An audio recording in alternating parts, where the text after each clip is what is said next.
প্ৰথমে প্ৰভু যীশু মধুৰ নামত নমস্কাৰ জনাই মহান গুৰুজনালৈ আৰু গুৰুজনালৈ শ্ৰদ্ধা জনাই মণ্ডলী সকলো দাস দাসীলৈ শ্ৰদ্ধা জনাই মই সাক্ষ্য দিবলৈ লৈছোঁ। মোৰ সাক্ষ্যৰ বিৰুদ্ধে যদি কিবা ভুল হয় আপোনালোকে ক্ষমা কৰিব, ঈশ্বৰৰ পিতাই ক্ষমা কৰিব। আমাৰ মানুহজন আজি 5-6 মাহমান ইমান কাহ হৈছিল, কোনো দৰৱ জাতি খাই প্ৰাৰ্থনা কৰি পৰিত্ৰাণ পোৱা নাছিলোঁ, কিন্তু ঈশ্বৰ অবিহনে আহিলে সুস্থ হ'ব বুলি ক'লোঁ।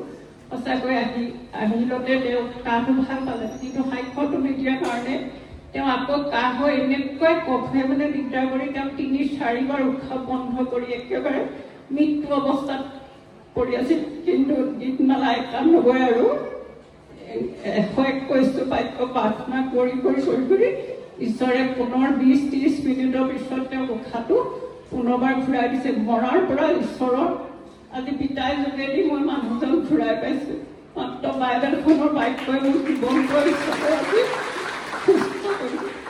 আৰু আমি ঈশ্বৰৰ ওচৰত ইমানেই দুখ পাপ অপৰাধ কৰিছোঁ। আমাৰ মানুহজনে এটাৰ পিছত এটা অসুখে এটাৰ পিছত এটা প্ৰাৰ্থনা কৰোঁ, সেইটো ভাল হয়, আকৌ এটা হয়, আকৌ এটা প্ৰাৰ্থনা কৰোঁ, ভাল হয়, আকৌ এটা হয়।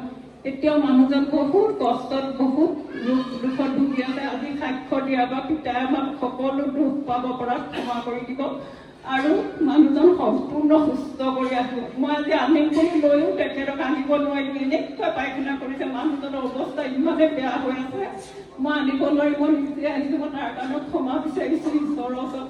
আৰু ছোৱালীজনী আমাৰ বহুত ডাঙৰ ভুল দুখ পাপ অপৰাধ কৰিলে, তাই পবিত্ৰ কিমানে ওলাই আহিও মানে আহিব পৰা নাই।